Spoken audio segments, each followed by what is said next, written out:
Hello, everyone. This is Barbara Threecrow. I'm live today with Unraveling the Mystery. It's, what is it? It's May 26th. We're heading towards the end of May. Boy, things are flying by. I just can't keep track of these months and weeks here. I'm very glad to be here today, and thank you, Patty, for assisting me here. Thank you, Colleen on Haggy Shack. Hello, everybody out there. I'm here in the Hudson Valley, Turtle Island, along the Great Mahicanituck, the river that flows both ways.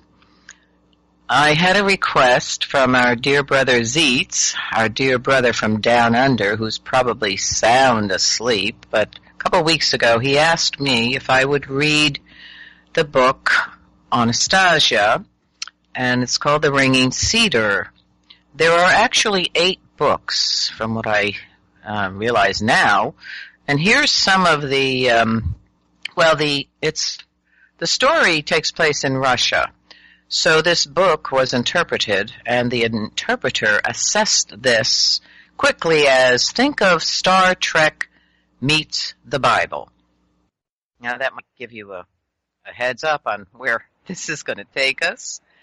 And there are 8 books, as I have said, and just to give you a few of the titles: Rights of Love, The Energy of Life, Who Are We, and The New Civilization is just a few of titles of the books, of the 8 books. I don't know too much about this book. Apparently, when it came out, there was a lot of interest in it. I did years ago read a little bit excerpt about this. Apparently, this person who is writing the book met, I guess, in Russia in the forest, and met a woman mysteriously woman who lives in the forest in Russia. And she had some extraordinary things, and he had some extraordinary experiences with her, and that's what this book is about. So this is a journey that I'm going to read to you about this man who says, in the spring of 1994, I chartered 3 riverboats on which I carried out a 3-month expedition on the River Ob in Siberia, from Novosibirsk to Selekhard and back. The aim of the expedition was to foster economic ties with the regions of the Russian far north. The expedition went under the name of the Merchant Convoy. The largest of the 3 riverboats was a passenger ship named the Patrice Lumumba. Western Siberian riverboats bear rather interesting names like the Maria Ulyanova, the Patrice Lumumba, and the Mikhail Kalinin, as if there were no other personages in history worth commemorating. The lead ship, Patrice Lumumba, housed the expedition headquarters, along with a store where local Siberian entrepreneurs could exhibit their wares. The plan was for the convoy to travel north 3,500 kilometers, visiting not only major ports of call such as Tomsk, Nizhnevarstovsk, Khanty-Minsk, and Salihard, but smaller places as well, where goods could be unloaded only during a brief summer navigation season. The convoy would dock at a populated settlement during the daytime. We would offer the wares we had brought for sale and hold talks about setting up regular economic links. Our traveling was usually done at night. If weather conditions were unfavorable for navigation, the lead ship would put into the nearest port, and we would organize on-board parties for the local young people. Most places offered little in the way of their own entertainment. Clubs and community centers, so-called houses of culture, had been going downhill ever since the collapse of the USSR, and there were almost no cultural activities available. Sometimes we might go for 24 hours or more without seeing a single populated place, even a tiny village. From the river, the only transportation artery for many kilometers around, the only thing visible to the eye was the taiga itself. I was not yet aware at the time that somewhere amidst the uninhabited vastness of forest along the river bank, a surprise meeting was awaiting me, one that was to change my whole life. One day on our way back to Novosibirsk, I arranged to dock the lead ship at a small village, one with only a few houses at best, some 30 or 40 kilometers distant from the larger population centers. I had planned a 3-hour stopover so the crew could have shore leave and the local residents could buy some of our goods and foodstuffs, and we could cheaply pick up from them fish and wild-grown plants of the taiga.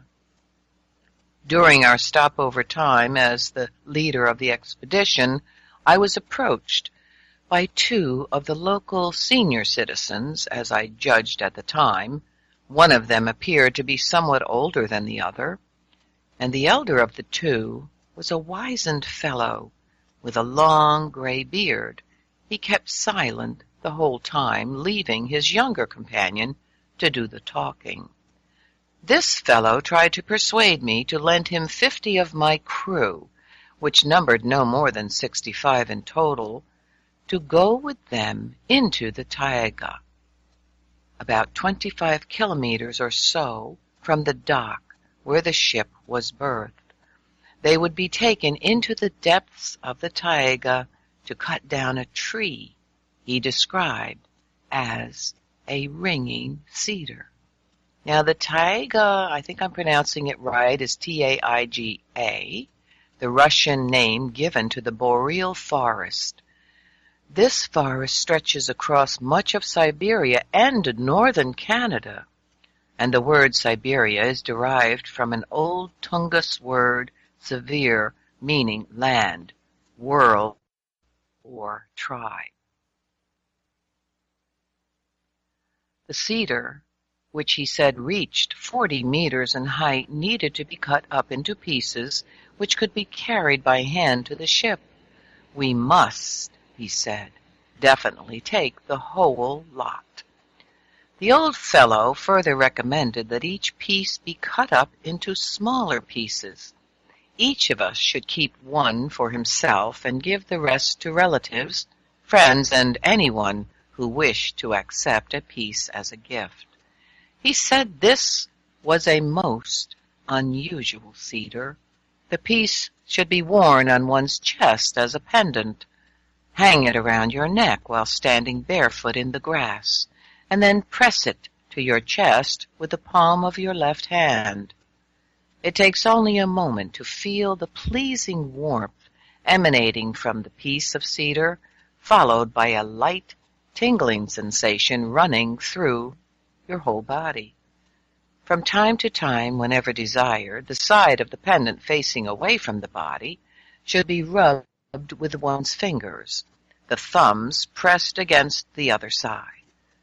The old fellow confidently assured me that within 3 months, the possessor of one of these ringing cedar pendants will feel significant improvement in his sense of well-being and will be cured of many diseases.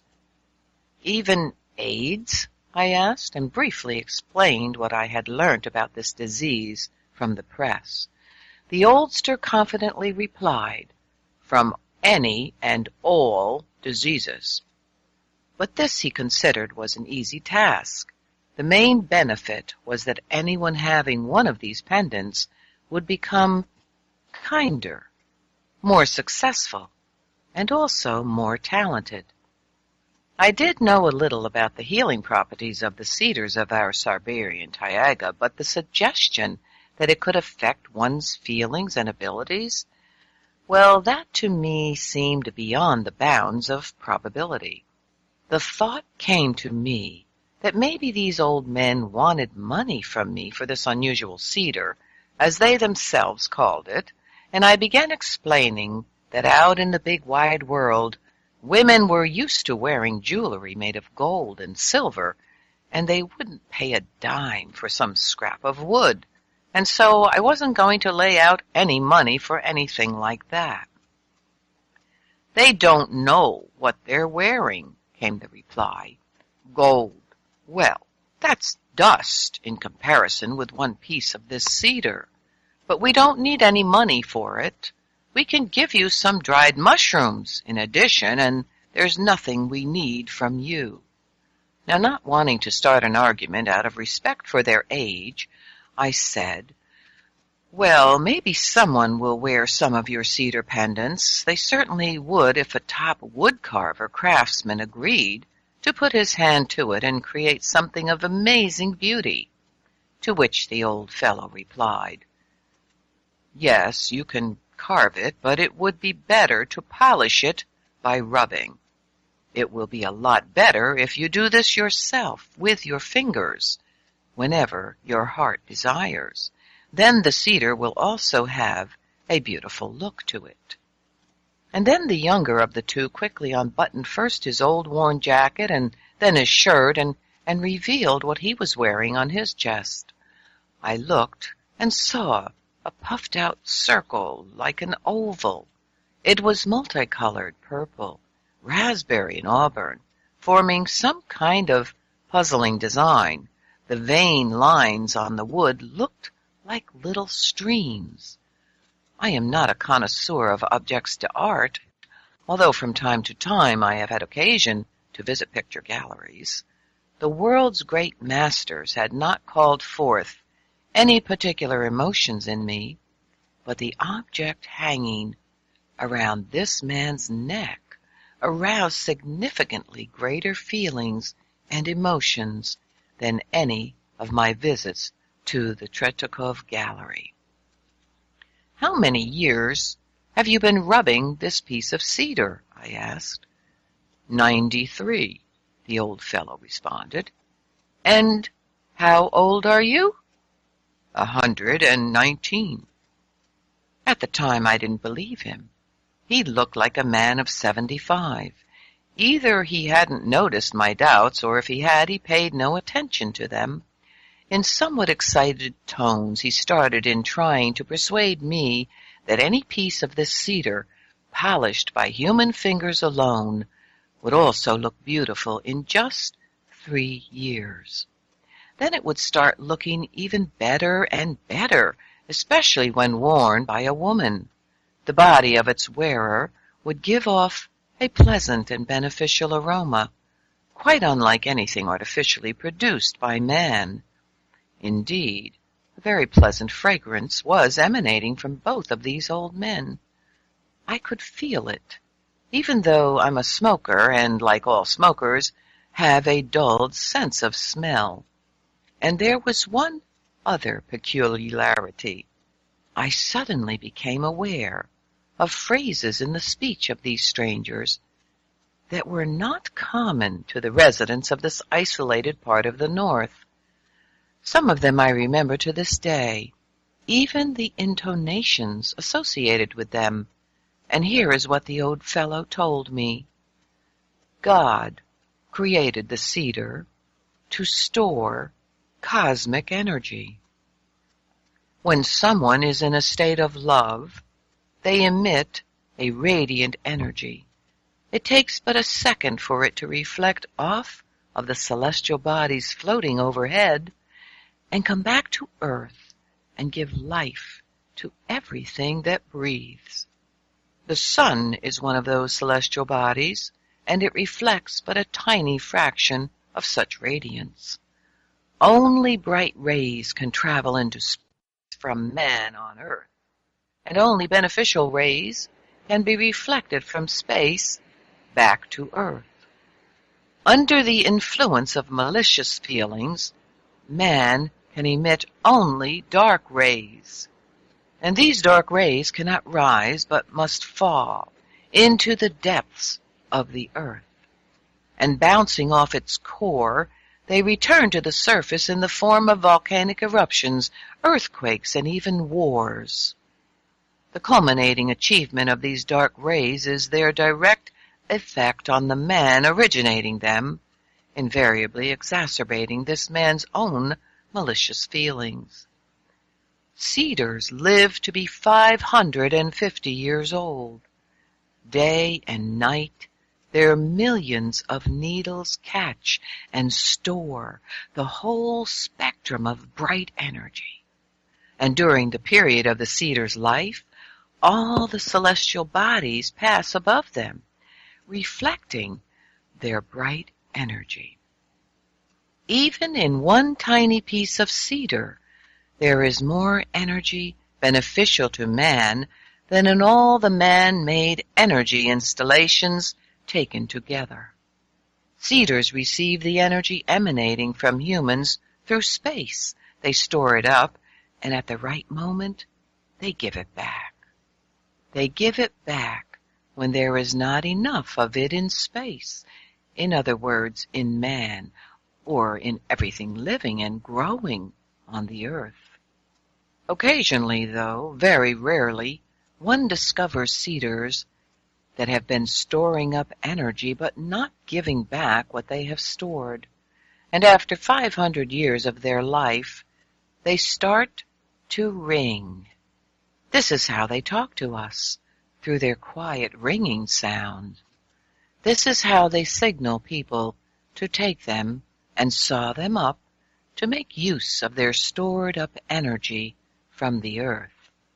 This is what the cedars are asking with ringing sound. They keep on asking for 3 whole years. If they don't have contact with living human beings, then in 3 years, deprived of the opportunity to give back what they have received and stored from space, they lose their ability to give it back directly to humans. And then they will start burning up the energy internally. This torturous process of burning and dying lasts 27 years. Not long ago we discovered a cedar like this, and we determined that it had been ringing for 2 years already. It was ringing very softly. Perhaps it is trying to draw out its request over a longer period of time, but still it has only 1 year left. So it must be sought up and given away to people. The old man spoke at length, and for some reason I heard him out. The voice of this strange old Siberiak sounded at first quietly confident, then very excited, and when he got excited, he would rub the piece of cedar with his fingertips as though they were lightly tripping over some kind of musical instrument. It was cold on the river bank. An autumn wind was blowing across the river. Gusts of wind ruffled the hair on the old man's capless head, but the spokesman's jacket and shirt remained unbuttoned. His fingertips kept rubbing the cedar pendant on his chest, still exposed to the wind. He was still trying to explain its significance to me. Lydia Petrovna, an employee of my firm, came down the gangplank to tell me that everyone else was already on board and waiting for me to finish my conversation. So I bade farewell to the oldsters and quickly climbed aboard. I couldn't act on their request for 2 reasons. Delaying departure, especially for 3 days, would mean a significant financial loss, and besides, everything these old fellows said seemed to me at the time to be in the realm of pure superstition. The next morning, during our usual company meeting, I suddenly noticed that Lydia Petrovna was fingering a cedar pendant of her own. Later she would tell me that after I'd gone aboard, she stayed behind for a while, and she noticed that when I started hurrying away from them, that the oldsters that had been talking with me stared after me with such a perplexed look, and then said excitedly to his older companion, "Now, how can that be? Why didn't they get it? I really don't know how to speak their language. I couldn't make them believe. I simply couldn't. Why? Tell me, Father. The elder man put his hand on his son's shoulder and replied, You weren't convincing enough, son. They didn't grasp it. As I was going up the gangplank, Lydia said, the old man that was talking with you suddenly rushed up to me. He grabbed me by the arm and led me back down to the grass below. He hurriedly pulled out of his pocket a string, and attached to it was this piece of cedar wood. He put it around my neck and pressed it against my chest with the palm of both his hands and also mine. I even felt a shiver go through my whole body. Somehow, he managed to do this very quickly, and I didn't even get a chance to say anything to him. As I was walking away, he called after me, Have a safe journey. Be happy. Please come again next year. All the best, people. We'll be waiting for you. Have a safe journey. And as the ship pulled away from the dock, the old fellow kept on waving at us for a very long time, and then all at once he sat down on the grass. I was watching him through a pair of binoculars. The old man then talked with you and later gave me the pendant. I saw him sit down on the grass, and his shoulders were trembling. The older one with the long beard was bending over him and stroking his head. Amidst the flurry of my subsequent commercial dealings, account-keeping, and end-of-voyage farewell banquets, I completely forgot about the strange Siberian oldsters. Upon my return to Novosibirsk, I was afflicted with sharp pains, the diagnosis a duodenal intestinal ulcer, and a osteochondrosis of the thoracic spine. In the quiet of the comfy hospital ward, I was cut off from the bustle of everyday life. My deluxe private room gave me an opportunity to calmly reflect on my 4-month expedition and to draw a business plan for the future. But it seemed as though my memory relegated just about everything that had happened to the background, and for some reason the old men and what they said came to the forefront of my thoughts. I requested to have delivered to me in the hospital all sorts of literature on cedars. After comparing what I read with what I had heard, I became more and more amazed and began to actually believe what these oldsters had said. There was at least some kind of truth in their words, or maybe the whole thing was true. In books on folk medicine, there is a lot said about the cedar as a healing remedy. They say that everything from the tips of the needles to the bark is endowed with highly effective healing properties. The Siberian cedar wood has a beautiful appearance, and artistic wood carvers, masters, enjoy great success in using it for furniture, as well as soundboards for musical instruments. And cedar needles are highly capable of decontaminating the surrounding air.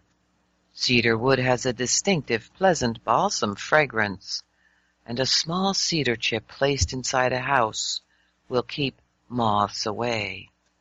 In the popular science literature I read, it was said that the qualitative characteristics for the northern cedars were significantly higher than for those growing in the south.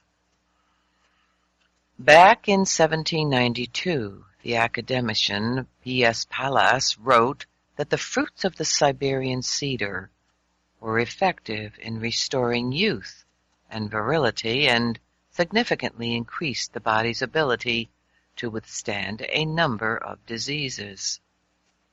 There is a whole host of historical phenomena directly or indirectly linked to the Siberian cedar, and here is one of them. In 1907, a 50-year-old semi-literate peasant named Grigoria Rasputin, who hailed from an isolated Siberian village in an area where the Siberian cedar grows, found himself in St. Petersburg, the capital, and soon became a regular guest of the imperial family. Not only did he amaze them with his predictions, but he possessed incredible sexual stamina. At the time of his assassination, onlookers were struck by the fact that despite his bullet-ridden body, he continued to live, perhaps because he had been raised on cedar nuts in a part of the country where cedars abound. This is how a contemporary journalist described his staying power. At age 50, he could begin an orgy at noon and go on carousing until 4 o'clock in the morning. From his fornication and drunkenness, he would go directly to the church for morning prayers and stand praying until 8 before heading home for a cup of tea. Then, as if nothing happened, he would carry on receiving visitors until 2 in the afternoon. And next he would collect a group of ladies and accompany them to the baths. From the baths he would be off to a restaurant in the country, where he would begin repeating the previous night's activities. No normal person could ever keep up a regime like that. The many-time world champion and Olympic champion wrestler, Alexander Karelin, who has never been defeated so far, is also a Siberian, and also from an area where the Siberian cedar grows. This strong man also eats cedar nuts. Is this a coincidence? I mention only those facts which can be easily verified in popular science literature, or which can be confirmed by witnesses, and Lydia Petrovna, who was given the ringing cedar pendant by the Siberian oldsters, is now one of those witnesses. She is 36 years old, married with 2 children. Her co-workers have noticed changes in her behavior. She has become kinder, and she smiles more often. Her husband, whom I happen to know, told me that their family has now been experiencing a greater degree of mutual understanding. He also remarked that his wife has somehow become younger looking and is starting to arouse even greater feelings in him, more respect and quite possibly more love. But all these multitudinous facts and evidences pale in comparison to the main point, which you can look up for yourself, a discovery which has left me with not a trace of doubt, and that is the Bible. In the book of Leviticus, in the Old Testament, God teaches us how to treat people, and even decontaminate their houses with the help of the cedar.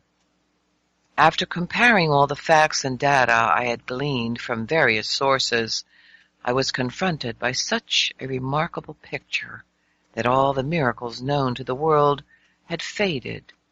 The great mysteries that have excited people's minds began to pale into significance in comparison with the mystery of the ringing cedar. Now I could no longer have any doubts about its existence. They were all dispelled by the popular science literature and the old Vedic scriptures I was reading. Cedars are mentioned 42 times in the Bible, all in the Old Testament. When Moses presented humanity with the 10 Commandments on stone tablets, he probably knew more than has been recorded in the Old Testament. We are accustomed to the fact that in nature there are various plants capable of treating human ills, and the healing properties of the cedar have been attested in popular science literature by such serious and authoritative researchers as Academician Pallas, and this is consistent with the Old Testament scriptures. And now, pay careful attention. When the Old Testament talks about the cedar, it is just the cedar alone. Nothing is said about other trees. And doesn't the Old Testament say that the cedar is the most potent medicine of any existing in nature? What is this, anyway? A medicine kit? And how is it to be used? And why, out of all the Siberian cedars, did these strange old fellows point to a single ringing cedar? But wait, that's not all. Something immeasurably more mysterious lies behind this story from the Old Testament. King Solomon built a temple out of cedar wood, and in return for the cedar from Lebanon, he gave another king, Hiram, 20 cities of his kingdom. That's incredible. Giving away 20 cities just for some kind of building material? True, he got something else in return. At King Solomon's request, he was given servants that were skilled in felling the timber. What kind of people were these? And what knowledge did they possess? I have heard that even now, in the far-flung reaches of the taiga, there are old people whose job it is to choose trees for construction. But back then, over 2,000 years ago, everybody might have known this. Nevertheless, specialists of some sort were required, and the temple was built, and services began to be held there, and the priests could not stand to minister because of the cloud. What kind of cloud? How and from where did it enter the temple? What could it have been? Was it energy? Was it a spirit? What kind of phenomenon and what connection did it have with the cedar? The old fellows talked about the ringing cedar as storing up some kind of energy. Which cedars are stronger, the ones in Lebanon or Siberia? Pallas said that the healing properties of the cedars increased in proportion to their proximity to the forest tundra. In that case, then, the Siberian cedar would be the stronger. And it says in the Bible, "By their fruits ye shall know them." In other words, again, the Siberian cedar. Could it be that no one has paid any attention to all of this? Has no one put two and two together? The Old Testament, the science of the past century, and the current one, and all the same opinion regarding the cedar. And Elena Ivanova Rorich notes in her book, Living Ethics, a chalice of cedar resin figured in the rituals of the consecration of the kings of ancient Khorasan. Druids also called the chalice of cedar resin the chalice of life, and only later, with the loss of the realization of the spirit, was it replaced by blood. The fire of Zoroaster was the result of burning of the cedar resin in the chalice. So then, how much of our forebears' knowledge of the cedar, its properties and uses, has been passed down to the present day? Is it possible that nothing has been preserved? What do the Siberian elders know about it? And all at once my memory harked back to an experience of many years ago, which caused a shiver to run up and down my spine. I didn't pay any attention to it back then, but now, during the early years of Perestroika, I was president of the Association of Siberian Entrepreneurs. One day, I got a call from Novosibirsk District Executive Council. Back then, we still had Communist Party committees and executive councils, asking me to come to a meeting with a prominent Western businessman. He had a letter of recommendation from the government of the day. Several entrepreneurs were present, along with workers from the Executive Council. This Western businessman was of a rather imposing external appearance, an unusual person, with Oriental features. He was wearing a turban, and his fingers were adorned with precious rings. The discussion, as usual, centered around the possibilities for cooperation in various fields, and the visitor said, among other things, "We would like to buy cedar nuts from you." As he spoke these words, his face and body tightened, and his sharp eyes moved from side to side, no doubt studying the reaction of the entrepreneurs present. I remember the incident very well, as even then I wondered why his appearance had changed like that. And after the official meeting, the Moscow interpreter accompanying him came up to me. She said he would like to speak with me. The businessman made me a confidential proposal. If I could arrange delivery of cedar nuts for him, and they had to be fresh, then I would receive a handsome personal percentage over and above the official price. The nuts were to be shipped to Turkey for processing into some kind of oil. I said that I would think it over. I decided I would find out for myself what kind of oil he was talking about, and I did. On the London market, which sets the standard for world prices, cedar nut oil fetches anywhere up to $500 per kilogram. Their proposed deal would have given us approximately $2 to $3 for 1 kilogram of cedar nuts. So I rang up an entrepreneur and I happened to know in Warsaw, and I asked him whether it might be possible to market such a product directly to the consumer, and whether we could learn the technology involved in its extraction. A month later, he sent me a reply. No way. We weren't able to gain access to the technology, and besides, there are certain Western powers so involved in these issues of yours that it would be better just to forget about it. After that, I turned to my good friend Konstantin Rakunov, a scholar with our Novosibirsk Consumer Cooperative Institute. I bought a shipment of nuts, and I financed a study. And the laboratories of his institute produced approximately 100 kilograms of cedar nut oil. I also hired researchers who came up with the following information from archival documents.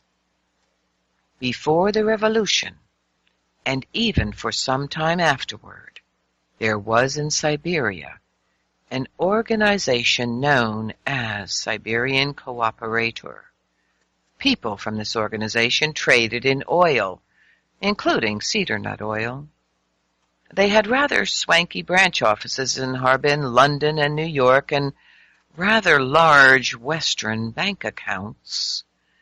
After the revolution, the organization eventually collapsed, and many of its members went abroad. A member of the Bolshevist government, Leonard Krasin, met with the head of this organization and asked him to return to Russia.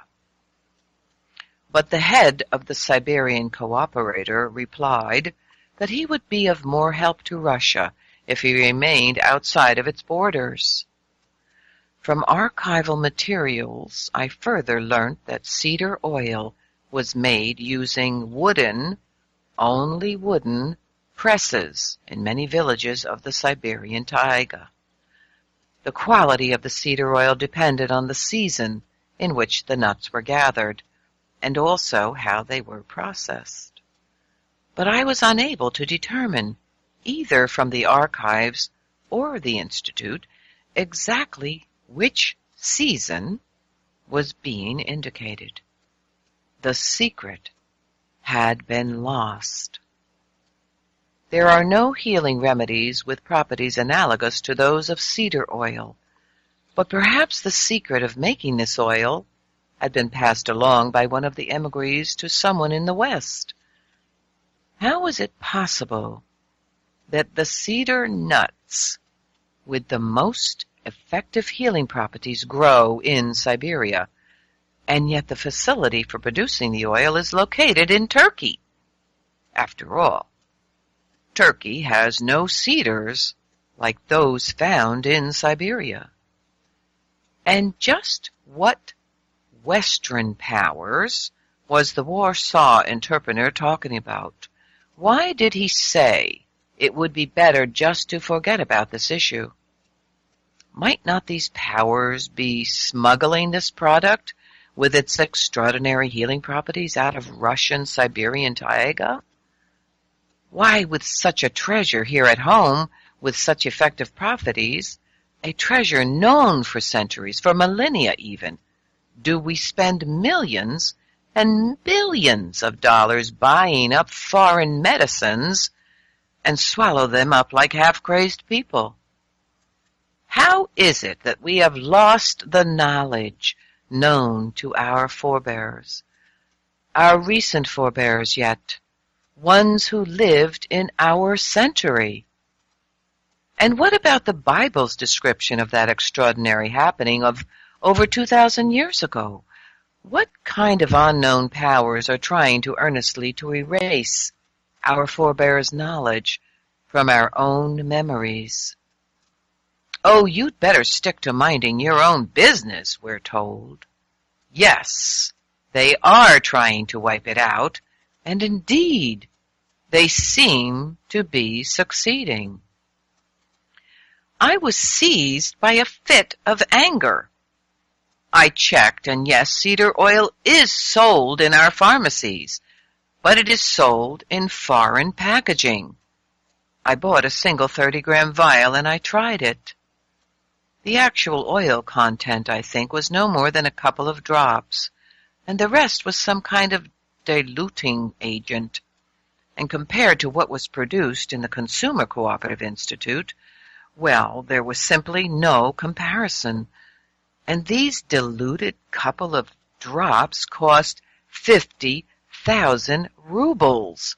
So what if we didn't buy it abroad but sold it ourselves? Just the sale of this oil would be enough to raise the whole of Siberia above the poverty level. But how did we ever manage to let go of the technology of our forebears? And here we are sniveling that we live like paupers. Well, okay, I think I'll come up with something all the same. I'll produce the oil myself, and my firm will only get wealthier. I decided I would try a second expedition along the Ob, back up north, using only my headquarters ship, the Patrice Lumumba.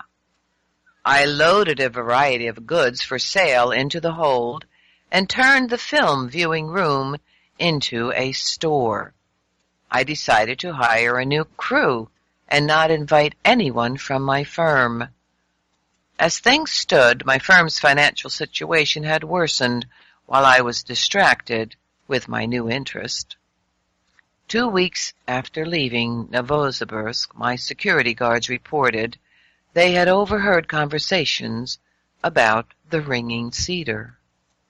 And in their opinion, the newly hired workers included some pretty strange people, to put it mildly.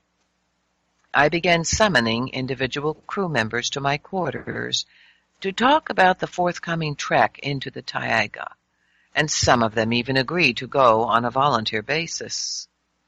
And others asked for extra pay for this operation, since it was not something that they had agreed to when signing up for work. It was one thing to stay in the comfortable conditions aboard ship, quite another to trek 25 kilometers into the taiga and back, carrying loads of wood. My finances at the time were already pretty tight. I had not planned on selling the cedar. After all, the oldsters had said it should be given away. Besides, my main interest was not the cedar tree itself, but the secret of how to extract the oil. and of course it would be fascinating to find out all the details connected with it. Little by little, with the help of my security guards, I realized that there would be attempts made to spy on my movements, especially after I left the ship. But for what purpose was unclear, and who was behind the would-be spies anyway? I thought about it, and decided to be absolutely certain I would somehow have to outsmart everyone at once. The encounter. Without a word to anyone, I arranged to have the ship stop not far from the place where I had met the old men the previous year. Then I took a small motorboat and reached the village.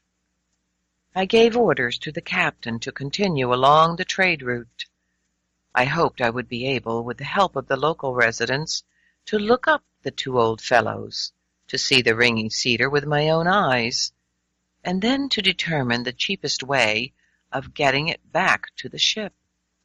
Tying the motorboat to a rock on the shore, I was about to head for one of the little houses close by, but spotting a woman standing alone on the riverbank, I decided to approach her.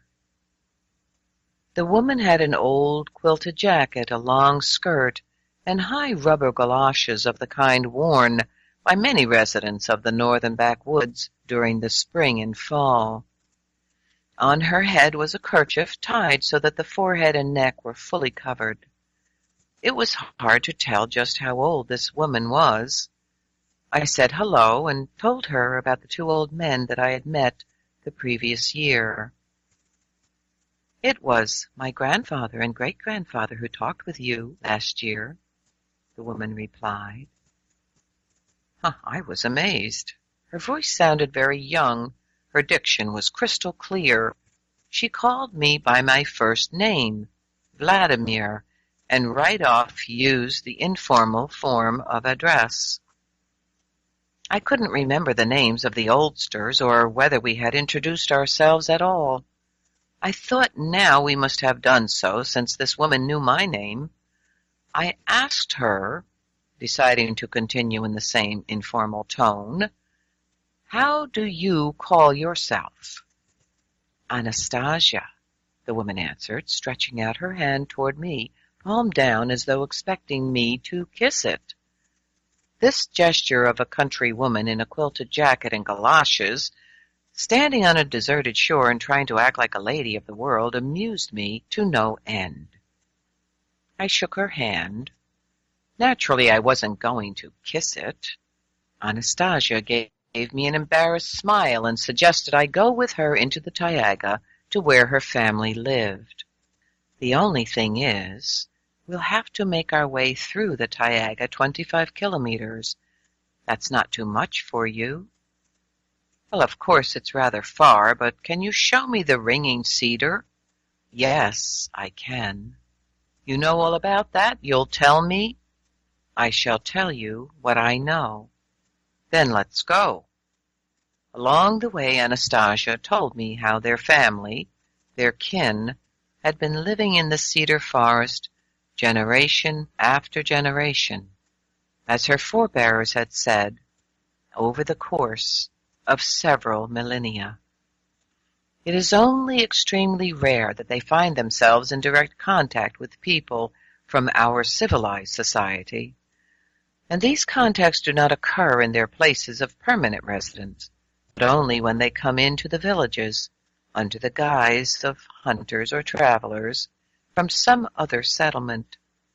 Anastasia herself had been to two big cities, Tomsk and Moscow, but only for one day each, not even to stay the night. She wanted to see whether she might have been mistaken in her perceptions about the lifestyle of city people. She had saved the money for the trip by selling berries and dried mushrooms. A local village woman had lent her passport.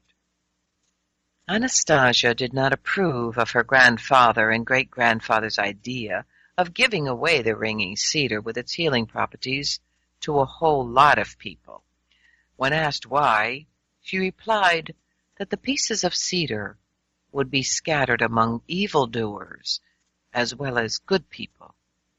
In all probability, the majority of the pieces would be snatched up by negative-thinking individuals, and in the final analysis they might end up doing more harm than good.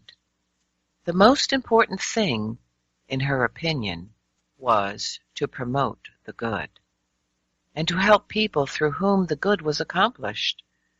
If everyone were benefited at random, the imbalance between good and evil might not be changed, but would stay the same or even get worse. After my encounter with the Siberian oldsters, I looked through a variety of popular science literature along with a host of historical and scholarly works describing the unusual properties of the cedar. And now, as I was trying to penetrate and comprehend what Anastasia was saying about the lifestyle of the cedar people, and thinking to myself, now what, if anything, can that be compared to? Well, I thought about the Lykovs, a true story many Russians are familiar with from the account by Vasily Peskov of another family that lived an isolated life for many years in the taiga. They were written up in the papers, Pravda, under the headline, Dead End in the Taiga, and they were the subject of television programs. I had formulated for myself an impression of the Lykovs as people who knew nature quite well, but had a rather fuzzy concept of our modern civilized life. But this was a different situation. Anastasia gave the impression of someone who was perfectly acquainted with our life and with something else besides that I couldn't fathom at all. She was quite at ease discussing our city life. She seemed to know it firsthand. We walked along, getting deeper into the woods, and after about 5 kilometers we stopped to rest. At this point, she took off her jacket, kerchief, and long skirt and placed them in the hollow of a tree. All she was wearing now was a short, lightweight frock, and I was dumbstruck at what I saw. If I were a believer in miracles, I would put this down to something like extreme metamorphosis, for now here before me stood a very young woman with long golden hair and a fantastic figure. Her beauty was most unusual. It would be hard to imagine how any of the winners of the world's most prestigious beauty contests could even rival her appearance, or, as it later turned out, her intellectual prowess. Everything about this taiga girl was alluring and spellbinding. "You are probably tired," asked Anastasia. "Would you like to rest for a while?" We sat down on the grass, and I was able to get a closer look at her face. There were no cosmetics covering her perfect features. Her lovely, well-toned skin bore no resemblance to the weather-beaten faces of people I knew who lived in the Siberian backwoods. Her large, grayish-blue eyes had a kindly look, and her lips betrayed a gentle smile. As indicated, she wore a short, lightweight smock, something like a nightshirt, at the same time giving the impression that her body was not at all cold, in spite of the 12 to 15-degree temperatures. I decided to have a bite to eat. I reached into my bag and took out sandwiches, along with the travel bottle filled with good cognac. I offered to share it with Anastasia. She refused the cognac and for some reason even declined to eat. While I was snacking, Anastasia lay in the grass, her eyes blissfully closed, as though inviting the sun's rays to caress her. The rays reflected off her upturned palms with a golden glow. Lying there half exposed, she appeared absolutely gorgeous. I looked at her and thought to myself, now why do women always bare to the limit either their legs or their breasts or everything at once with their miniskirts and their décolletage? Is it not to appeal to the men around them, as if to say, look, how charming I am, how open and accessible? And what are men obliged to do then? Fight against their fleshly passions and thereby denigrate women with their lack of attention? Or make advances toward them and thereby break a God-given law? When I had finished eating, I asked, Anastasia, you're not afraid of walking through the taiga alone? There is nothing I have to fear here, replied Anastasia. Interesting, but how would you defend yourself if you happened to encounter 2 or 3 burly men? Geologists or hunters, let's say. She didn't answer. She only smiled. I thought, how is it that this is so extraordinarily alluring young beauty could not be afraid of anyone or anything? What happened next still makes me feel uncomfortable, even to this day. I grabbed her by her shoulders and pulled her close to me. She didn't offer any strong resistance, although I could feel a considerable degree of strength in her resilient body.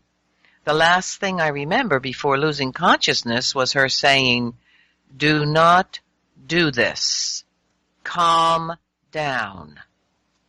And even before that, I remember being suddenly overcome by a powerful attack of fear. A fear of what I couldn't grasp, as sometimes happens in childhood when you find yourself at home and all alone and suddenly become afraid. When I woke up, she was on her knees bending over me. One hand lay upon my chest, while the other was waving to someone up above or to either side of us.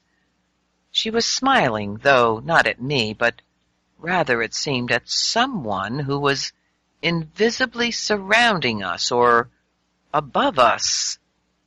Anastasia seemed to be literally gesturing to an invisible friend that there was nothing amiss going on. Then she calmly and tenderly looked me in the eye. "Calm down, Vladimir. It is over now." "But what was it?" I asked. "Harmony's disapproval of your attitude toward me, of the desire aroused in you. You will be able to understand it all later." "What's harmony got to do with it? It's you. It's only that you yourself began to resist." And I, too, did not accept it. It was offensive to me. I sat up and pulled my bag over toward me. "Come on now." She didn't accept me. It was offensive to her. "Oh, you women. You just do everything you can to tempt us. You bare your legs, you stick out your breasts, you walk around in high-heeled shoes. That's very uncomfortable, and yet you do it. You walk and wiggle, and with all your charm, but as soon as, oh, I don't need that, I'm not that way. What do you wiggle for then? Hypocrites. I'm an entrepreneur, and I've seen a lot of your sorts. You all want the same thing, only you all act it out differently. So why did you, Anastasia, take off your outer clothes? The weather's not that hot. And then you lolled about on the grass here with that alluring smile of yours." "I'm not that comfortable in clothing, Vladimir. I put it on when I have the woods to go out among people, and only so I can look like everyone else. I just lay down to relax in the sun and not disturb you while you were eating." "So you didn't want to disturb me? Well, you did." "Please forgive me, Vladimir. Of course, you are right about every woman wanting to attract a man's attention, but not just to her legs and breasts. What she wants is not to let pass by the one man who can see more than just those things. But nobody's been passing by here, and what is this more that must be seen when it's your legs that are front and center? Oh, you women, you're so illogical. Yes, unfortunately, that is the way life sometimes turns out. Maybe we should get along, Vladimir. Have you finished eating? Are you rested? Thought crossed my mind. Is it worth going on with this philosophizing wild woman? But I replied, okay, fine, let's go. Beast or man? Okay, so stick with me. I'll continue with this. I think it's going to get really, really, really interesting. And I'm back, and I hope you're all enjoying this. I am. I'm really getting into it, so it's kind of fun to read, and I want to see where we're going to go here. So this is titled Beast or Man? We continued our journey to Anastasia's home, her outer clothes left behind in the tree hollow. Her galoshes, too. She was still wearing the short, lightweight frock, and she herself picked up my bag and offered to carry it. Barefoot, she walked ahead of me with an amazing, light and graceful step, waving the bag about her with ease. We talked the whole time. Talking with her on any subject was most interesting, perhaps because she had her own strange ideas about everything. Sometimes Anastasia would whirl about while we were walking, and she'd turn her face to me, laughing, and kept on walking backwards for a while, quite absorbed in our conversation, without so much as a glance down at her feet. How could she walk like that, and not once stumble or prick her bare feet against the knot of a dry branch? We didn't seem to be following any visible path. On the other hand, our way was not hindered by the tangled undergrowth so common in the taiga. As she walked, she would occasionally touch or quickly brush by a leaf or a twig on a bush. Or bending over without looking, she would tear off some little blade of grass and eat it, just like a little creature, I thought. When berries were handy, Anastasia would offer me a few to eat as we walked. The muscles of her body didn't seem to have any unusual features. Her overall physique appeared quite average, not too thin and not too plump, a resilient, well-fed, and very beautiful body. But from what I could tell, it possessed a goodly degree of strength and extremely sharp reflexes. Once when I stumbled and started to fall, my arms outstretched in front of me, Anastasia whirled around with lightning speed, quickly placing her free hand under me, and I landed with my chest on her palm. Her fingers were spread wide. There she was, supporting my body with the palm of one hand, helping it regain its normal position. During all this time, she went on talking with not the slightest sign of strain. After I had straightened up with the help of her hand, we continued on our way as though nothing whatever had happened. For some reason, my mind momentarily rested on the gas pistol I had in my bag. With all the interesting conversation, I hadn't realized how much ground we had actually been covering. All at once, Anastasia stopped, put my bag down under a tree, and joyfully exclaimed, "Here we are at home!" I looked around. A near little glade dotted with flowers amidst a host of majestic cedars, but not a single structure to be seen. Not even a hut. In a word, nothing. Not even a primitive lean-to, but Anastasia was beside herself with joy, as though we had arrived at a most comfortable dwelling. "And where is your house? What do you eat? Where do you sleep? Take shelter from the rain." "This is my house, Vladimir. I have everything here." A dark sense of disquiet began to come over me. Well, where is everything? Let's have a tea kettle so we can at least heat up some water on the fire. Let's have an axe. I do not have a kettle or an axe, Vladimir, and it would be best not to light a fire. What are you talking about? She doesn't even have a kettle? The water in my bottle is all gone. You saw when I ate. I even threw the bottle away. Now there's only a couple of swallows of cognac left. To get to the river or the village is a good day's walk, and I'm so tired and thirsty. Well, where do you get water from? What do you drink out of? Seeing my agitation, Anastasia herself showed signs of concern.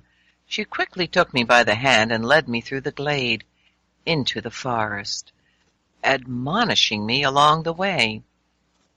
Not to worry, Vladimir, please, don't get upset. I shall take care of everything. You just rest. Get a good sleep. I shall take care of everything. You will not be cold. You are thirsty? I shall give you something to drink right away. Less than 10 or 15 minutes or meters from the glade, beyond a clump of bushes, we came across a small taiga lake, and Anastasia quickly scooped up a small quantity of water in her cupped hands and raised it to my face. Here is some water. Drink it, please. What, are you crazy? How can you drink raw water out of some puddle in the woods? You saw how I was drinking. On board ship, even for washing, we pass the river water through a special filter. We chlorinate it, ozonize it. It is not a puddle, Vladimir. This is pure, living water, good water, not half-destroyed water like yours. You can drink this water, just like mother's milk. Look. Anastasia raised her cupped hands to her lips and took a drink. I blurted it out. Anastasia, are you some kind of beast? Why a beast? Because my bed is not like yours? There are no cars? No appliances? Because you live like a beast in the forest. You haven't any possessions, and you seem to enjoy it. Yes, I do enjoy living here. There, you see, you just made my point. Do you consider, Vladimir, that what distinguishes man from all other creatures living on earth is his possession of manufactured objects? Yes, but even more precisely, his civilized existence. And do you consider your existence to be more civilized? Yes, of course you do. But I am not a beast, Vladimir. Who are they?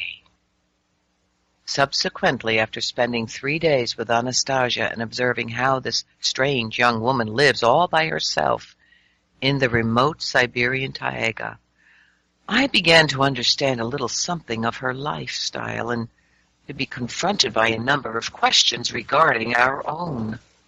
One of them still haunts me to this day.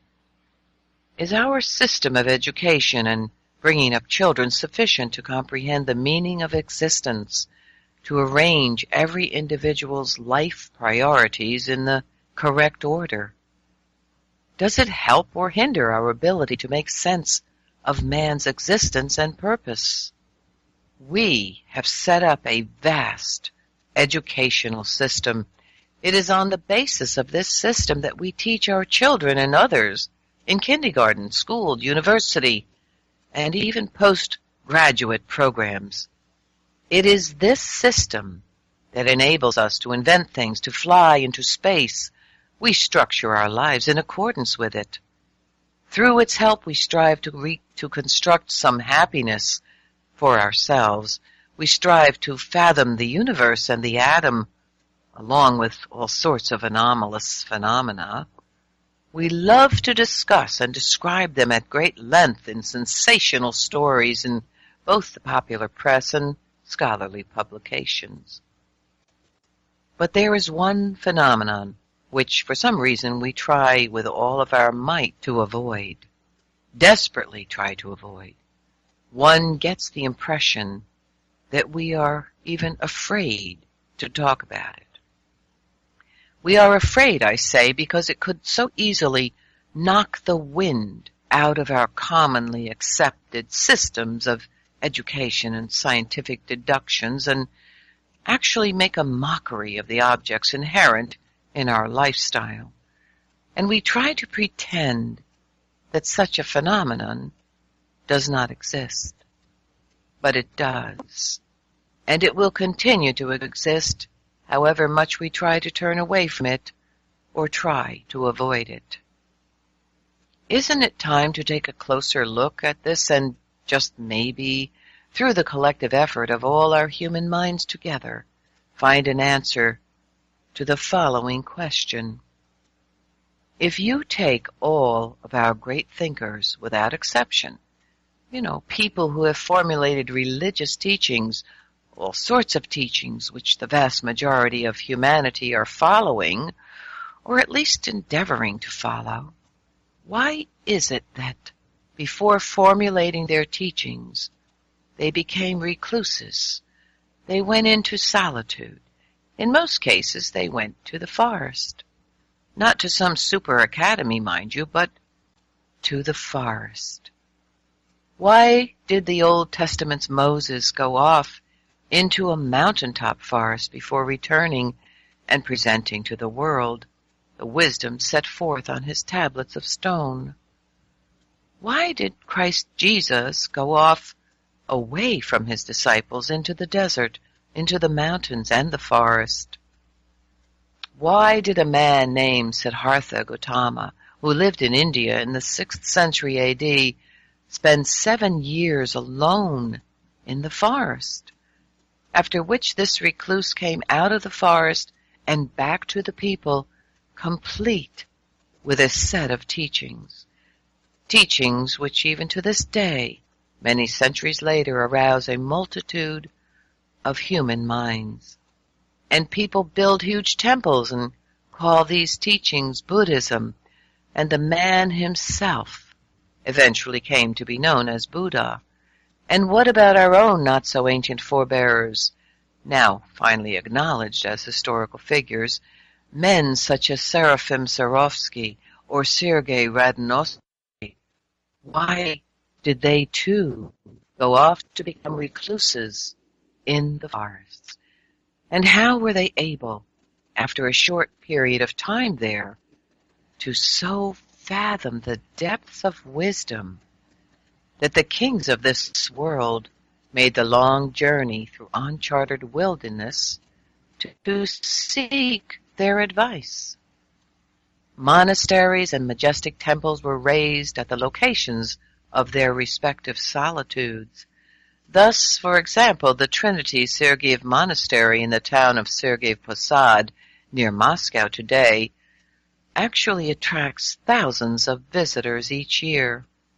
And it all started from a single forest recluse. Why?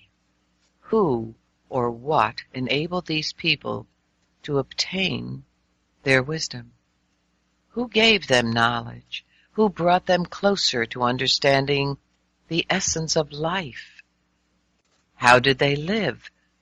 What did they do? What did they think about during their forest solitude? These questions confronted me some time after my conversations with Anastasia, after I had started regarding everything that I could lay my hands on regarding recluses. But even today, I haven't found answers. Why has nothing been written about their solitude experiences? The answers, I think, must be sought through a collective effort. I shall try to describe the events of my 3-day stay in the Siberian taiga forest and my impressions from my conversations with Anastasia, in the hopes that someone will be able to fathom the essence of this phenomenon and to actually put together a clearer picture of our way of life. For now, on the basis of all that I have seen and heard, only one thing is crystal clear to me. People who live in solitude in the forest, including Anastasia, see what is going on in our lives from a point of view that is completely different from ours. Some of Anastasia's ideas are the exact opposite of what is commonly accepted. Who is closer to the truth? Who can judge? My task is simply to record what I have seen and heard, and thereby give others an opportunity to come up with answers. Anastasia lives in the forest altogether alone. She has no house to call her own. She hardly wears any clothes, but does not store any provisions. She is the descendant of people who have been living here for thousands of years and represents what is literally a whole different civilization. She and those like her have survived to the present day through what I can only term the wisest possible decisions. Very likely the only correct decisions. When they are among us, they blend in with us, trying to appear no different from ordinary people, but in their places of habitual residence, they merge with nature. It is not easy to find their habitual dwelling places.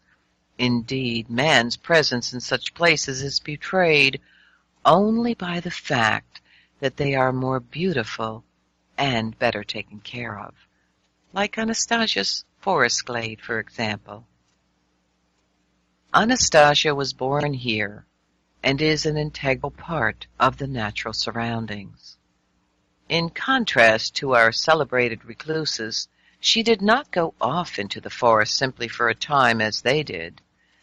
She was born in the taiga and visits our world only for brief periods.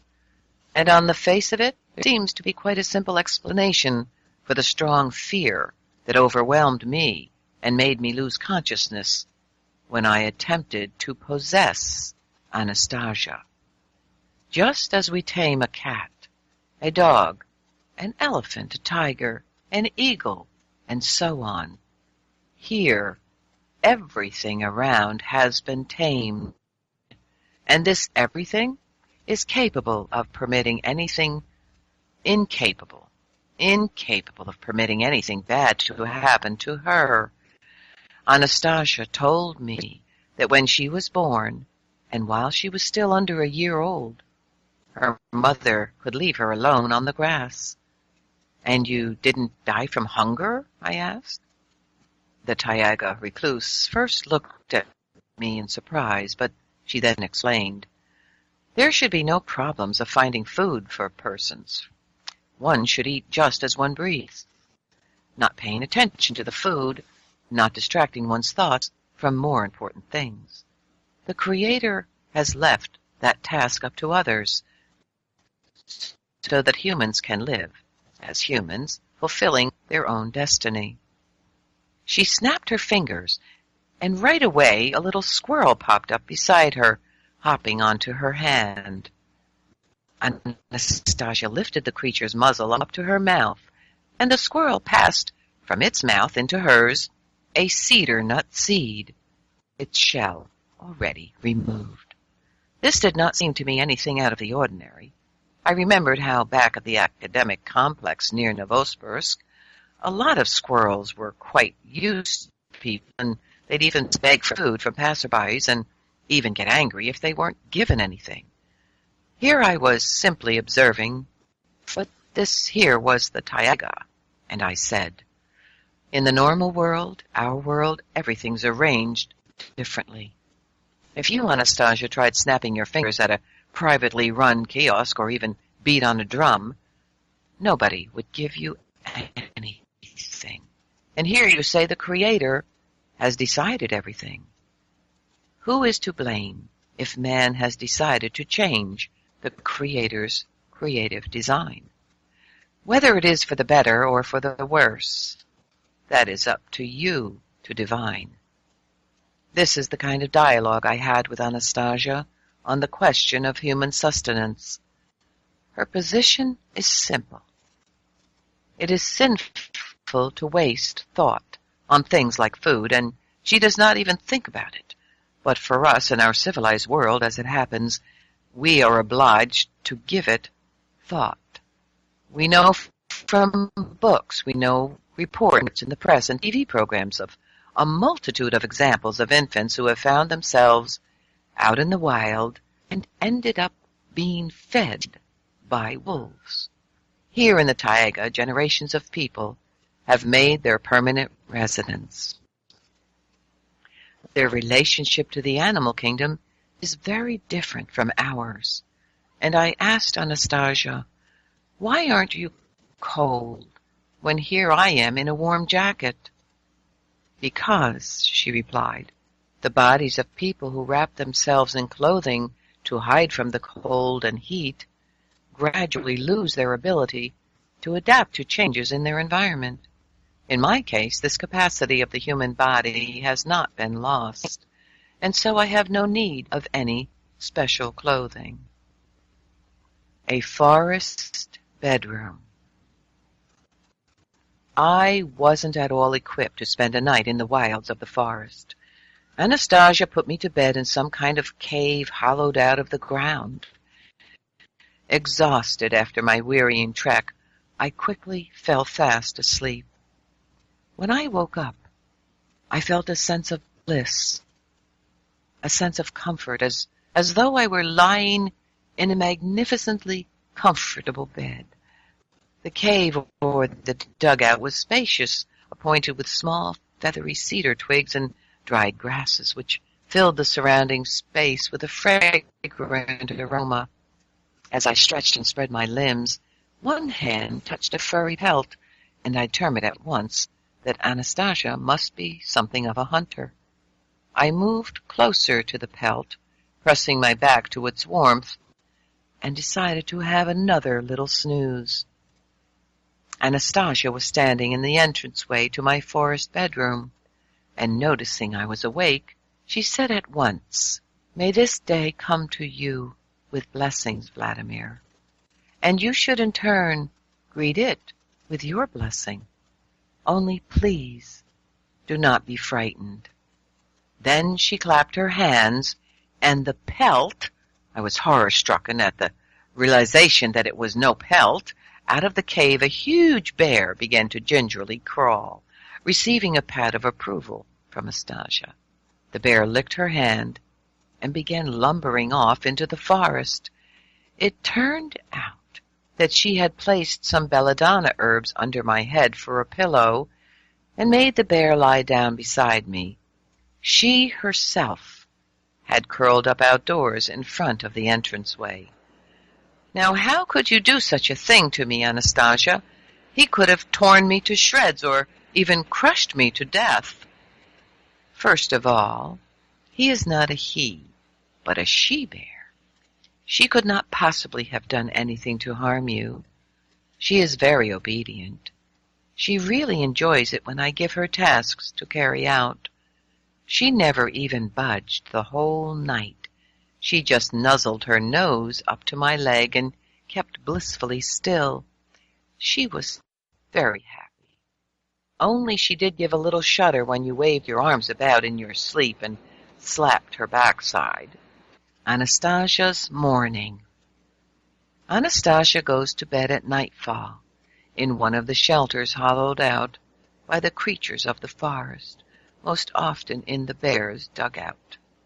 When it is warm, she can sleep right on the grass. The first thing she does upon awakening is offer an exuberant outburst of joy to the rising sun, to the new sprouts on all the twigs, to the new shoots of growth popping up from the earth.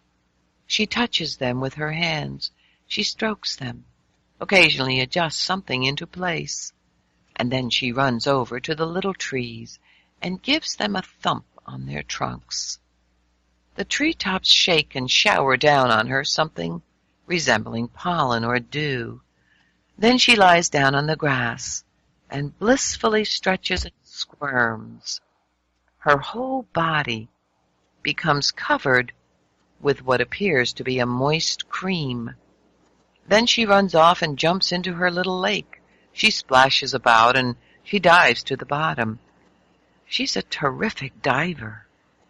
Her relationship with the animal world around her is very much like people's relationships with their household pets. Many of them watch Anastasia as she does her morning routine. They don't approach her, but all she has to do is look in the direction of one of them and make the tiniest beckoning gesture, and the lucky one jumps up on the spot and rushes to her feet. I saw how one morning she clowned around, playing with a she-wolf, just as one might play with the family dog. Anastasia clapped the wolf on the shoulder and dashed off at a full tilt. The wolf gave chase, and just as she was about to catch up with her, Anastasia, still on the run, suddenly jumped in the air, repelled herself with both feet off the trunk of a tree, and dashed off in another direction. The wolf couldn't stop, but kept on running past the tree, finally making an about turn and chasing after the laughing Anastasia. Anastasia gives absolutely no thought to feeding or clothing herself. She most often walks about nude or semi-nude. She sustains herself with cedar nuts, along with varieties of herbs, berries, and mushrooms. She eats only dried mushrooms. She never goes hunting for nuts or mushrooms herself, never stores up any kind of provisions, even for the winter.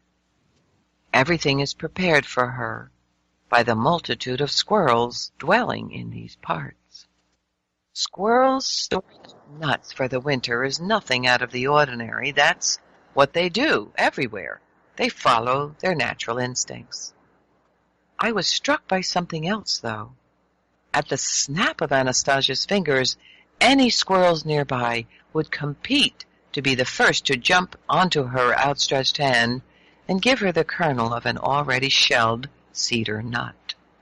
And whenever Anastasia slaps her leg bent at the knee, the squirrels make some sort of sound as if signaling the others, and they all start bringing dried mushrooms and other supplies, and they lay them out before her on the grass. And this they do, it seemed to me, with a very good deal of pleasure. I thought she had trained them herself, but Anastasia told me that their actions were instinctive, and that the mother squirrel herself teaches this to her little ones by example. Perhaps one of my early forebears once trained them, but most likely this is simply what they are destined to do. By the time winter has set in, each squirrel has stored up several times as many supplies as it can use. To my question, how do you keep from freezing during the winter without the proper clothing? Anastasia replied with a question of her own. In your world, are there no examples of people able to withstand the cold without special clothing? And I remembered the book by Porfiry Ivanov, who went around barefoot and wearing only shorts no matter how cold the weather. It tells in the book how the fascists, wanting to test the endurance ability of this extraordinary Russian, poured cold water over him in a minus 20-degree frost and then made him ride naked on a motorcycle.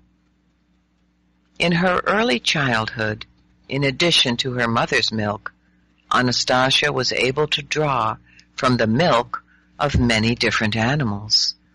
They freely allowed her access to their nipples. She makes absolutely no ritual of mealtime. She never sits down just to eat, but picks berries and sprouts of plants as she walks, and continues on with her activities.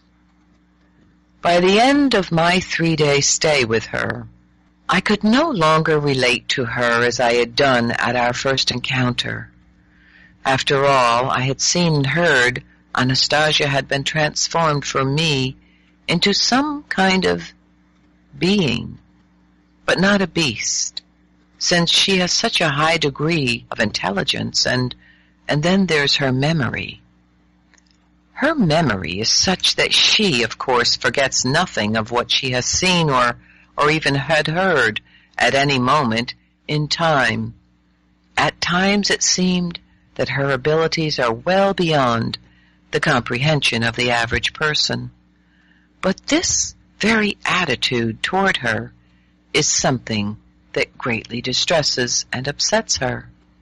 In contrast to certain people we all know with unusual abilities, people who wrap themselves in an aura of mystery and exclusivity, she constantly tried to explain and to reveal the mechanism underlying her abilities, to prove that there was nothing supernatural to humans in them or in her, that she was a woman, and she repeatedly asked me to bear that in mind. Explanation for this extraordinary phenomenon. One's brain works to develop a life for oneself, to obtain food to eat and satisfy one's sexual instincts. In Anastasia's world, no time is spent on these things whatsoever. Even people who find themselves in a situation like the Lokovs are obliged to constantly give thought to how to feed and shelter themselves. They don't get help from nature to the same extent as Anastasia. Anastasia's ray. To see not only individuals at great distance, but also what was going on in their lives. Possibly other recluses have had similar ability. She did this with the help of an invisible ray. She maintained this was something everybody has, but people don't know about it and are unable to make use of it. Man has still not invented anything that is not already in nature. This technology behind television is but a pure imitation of the possibilities of this ray. The ray, being invisible, I didn't believe in it, in spite of her repeated attempts to demonstrate and to explain how it worked, to find some proof or plausible explanation. And then, one day, tell me, Vladimir, what do you think daydreams are? And do many people dream of the future? Daydreaming? I think a lot of people are able to do that. It's when you imagine yourself in a future of your own desire. Fine. So you do not deny that man has the capacity to visualize his own future, to visualize various specific situations? No, I don't deny that. And what about intuition? Intuition, it's probably the feeling one has when instead of analyzing what or why something might happen, some sort of feeling suggests the right thing to do. So you do not deny that in man there exists something besides ordinary analytical reasoning that helps him determine his own and others' behavior? Well, let's say that's true. Wonderful, good, exclaimed Anastasia. Now, the night dream. The night dream, what is that? The dreams almost all people have when they are asleep.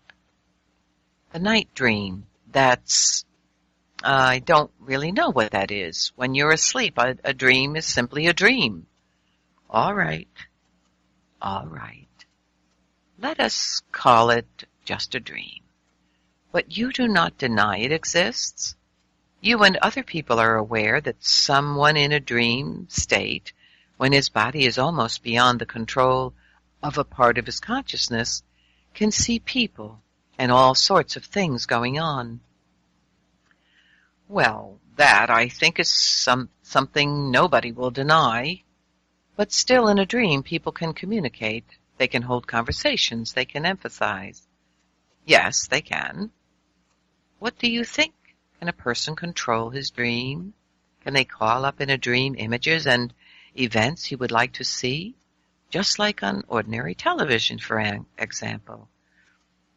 I don't think that would work out for everyone. The dream somehow comes all by itself. You are wrong. Man can control everything. Man is designed to control everything.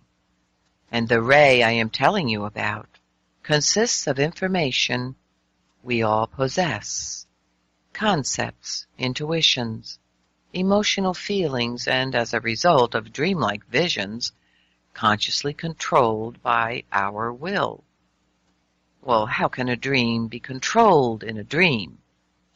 Not in a dream, wide awake, as if pre-programmed and with absolute accuracy.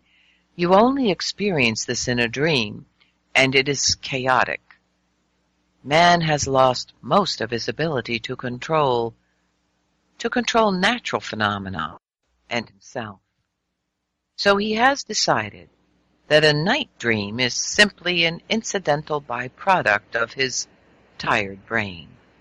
In fact, almost everybody on the earth. Well, maybe I should try helping you see something at a distance, right here and now. Well, go ahead. Lie down on the grass and relax. Just let go so that your body draws less energy. It is important that you are comfortable. Nothing in the way. Now think about the person that you know best.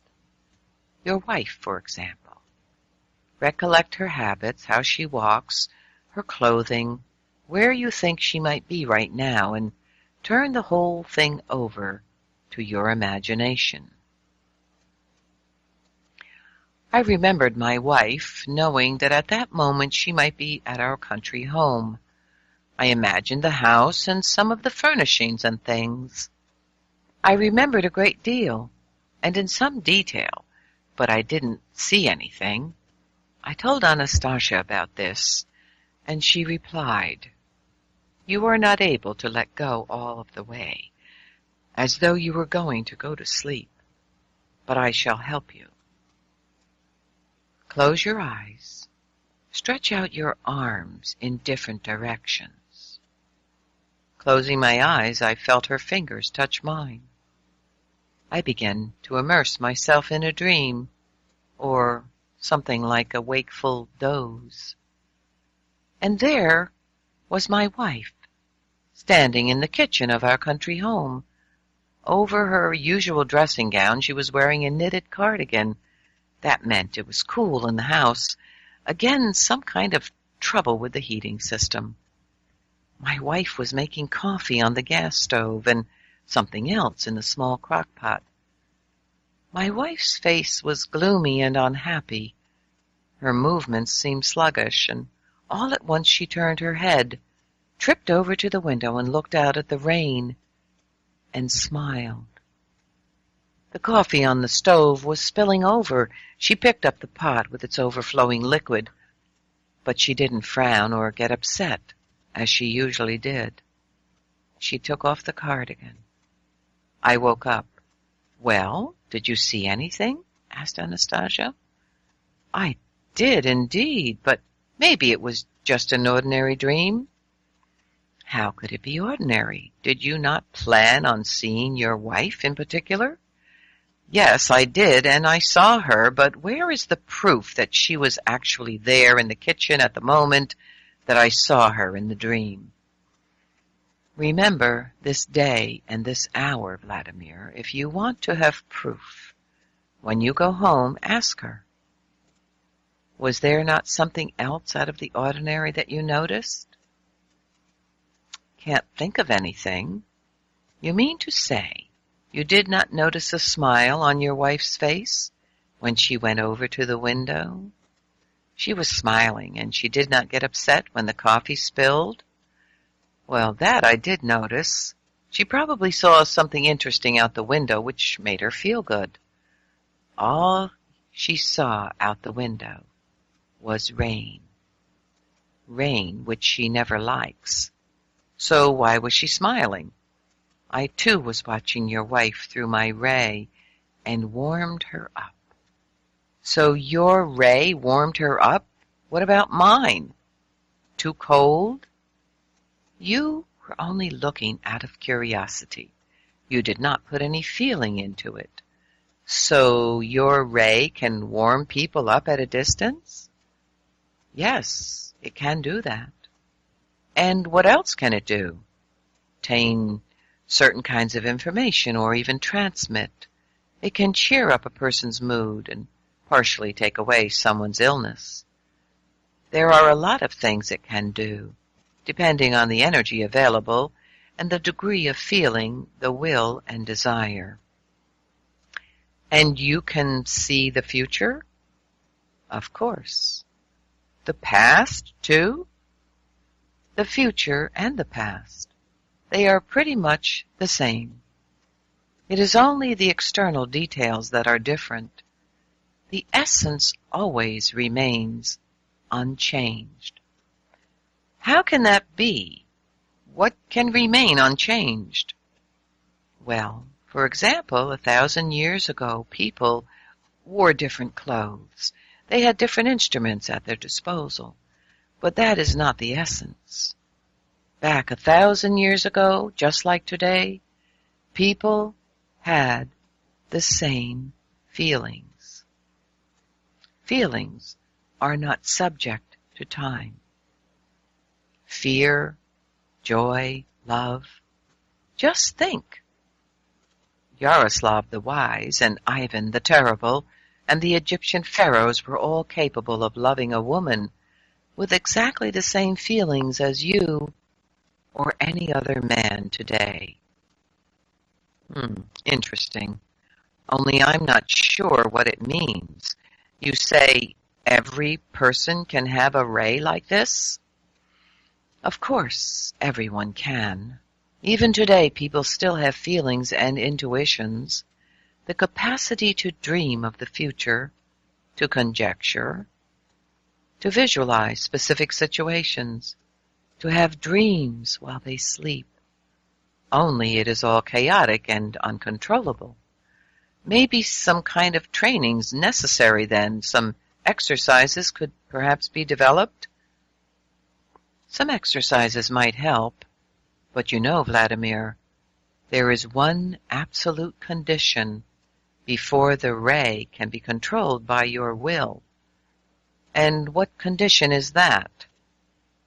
It is absolutely necessary to keep one's thoughts pure, as the strength of the ray depends on the strength of radiant feelings. Now, there you go. Just when everything was starting to get clear, what have pure thoughts got to do with it? Radiant feelings. They are what power the ray. That's enough, Anastasia. I'm already losing interest. Next, you'll be adding something else. I have already told you what is essential. You can say what you like, but you've got too many darn conditions. Let's talk about something else, something a little simpler. All day long, Anastasia engages in meditation, visualizing all sorts of situations from our past, our present, and the future. Anastasia possesses a phenomenal memory. She can remember a multitude of people she has seen in her imagination or through her ray, and what they have been going through mentally. She's a consummate actress. She can imitate the way they walk and talk and even think the way they do. She concentrates her thought on the life experience of millions of people in the past and present. She uses the knowledge she gains from this to visualize the future and to help others. This she does at a great distance by means of her visible or invisible ray, and the ones she helps through suggestion or decision, or the ones she heals, haven't the slightest idea that she is helping them. It was only later that I found out that similar rays, invisible to our eyes, only of different degrees of strength, emanate from every person. The academician Anatoly Akimov photographed them with special devices and published his results in 1996 in the May issue of the magazine Wonders and Adventures. Unfortunately, we are unable to use these rays as she does, but in scientific literature a phenomenon such as this ray is known as a torsion field. Anastasia's worldview is unusual and interesting. What is God, Anastasia? Does he exist? And if so, why hasn't anyone seen him? God is the interplanetary mind or intelligence. He is not to be found in a single mass. Half of him is in the non-material realm of the universe. This is the sum total of all energies. The other half of him is dispersed across the earth, in every individual, in every human. The dark forces strive to block these particles. What do you think awaits our civilization? In the long term, a realization of the futility of the technocratic path of development and a movement back to our primal origins. You mean to say that all our scholars are immature beings who are leading us into a dead end? I mean to say that they are accelerating the process. They are bringing you closer to the realization that you are on the wrong path. And so all the cars and houses we build are pointless?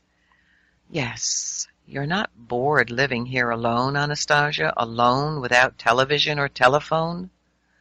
These primitive things you mention, man has possessed them right from the very beginning, only in a more perfect form. I have every one of them. Both television and telephone? Well, what is television? A device through which certain information is served up to an almost atrophied human imagination, and scenes and story plots are acted out.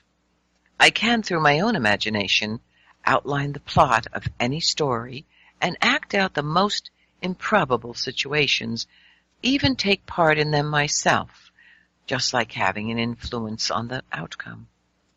Oh dear, I suppose I have not been making myself too clear, huh? And the telephone? Every man can talk with any other individual without the aid of a telephone. All that is needed is the will and the desire of both parties and a developed imagination. Concert in the Taiga. I propose that she herself came to Moscow and appear on TV. Just think, Anastasia, with your beauty, you could easily be world-class fashion or photo magazine model. And at this point I realized that she was no stranger to earthly matters. Like all women, she delighted in being a beauty. Anastasia burst out laughing. A world-class beauty, eh? She echoed my question and then, like a child, began to frolic about, prancing through the glade like a model on a catwalk. I was amused at her imitation of a fashion model, placing one foot in front of the other and turn as she walked, showing off imaginary outfits. Finding myself getting into the act, I applauded and announced, "And now, ladies and gentlemen, your attention please. Performing before you will be that magnificent gymnast, second to none, that incomparable beauty, Anastasia." This announcement tickled her fancy even more, and she ran out into the middle of the glade and executed an incredible flying somersault, first forward and then backward, then to the side and both left and right, then an amazingly high leap into the air. Grasping a tree branch with one hand, she swung herself around twice before flinging her body over to another tree. After yet another somersault, she began to bow coquettishly. to my applause. Then she ran off out of the glade and hid behind some thick bushes. She peeped smilingly out from behind them as though they were a theater curtain, impatiently awaiting my next announcement.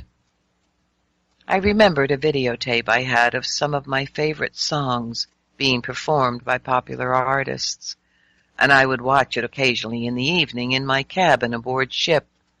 I had this tape in mind, but not with the thought that Anastasia would actually be able to reproduce anything from it, as I announced, "Ladies and gentlemen, I now present to you the star singers of our current stage in a performance to their top hits. Your attention, please." Oh, how wrong I had been in my estimate of her abilities. What happened next I could not possibly have predicted. No sooner had Anastasia made her entrance from behind her improvised curtain than she launched into the authentic voice of Alla Putradnova. No, it wasn't just a parody or an imitation, but Alla herself, effortlessly conveying not only her voice, but her intonations and the emotions as well. But an even more amazing feature was to come. Anastasia accentuated particular words, adding something of her own, infusing the song with her own supplemental attenuations, so that Alla Pachova's own performance, which before it seemed nobody else could even begin to surpass, now called forth a whole new range of additional feelings, illuminating the images even more clearly. In a magnificently executed overall performance of the song. Once lived an artist alone, canvases all through his home. He loved an actress, he thought flowers were her love, fresh grown. He went and sold his big home, sold every canvas he owned, and with the memory he bought whole fields of flowers, fresh grown. Anastasia put particular emphasis on the word canvas. She screamed out this word in fright and surprise. A canvas is an artist's most prized possession, and without it he can no longer create. And with that, I'm going to have to end. But thank you for staying with me today for Anastasia, the Ringing Cedars.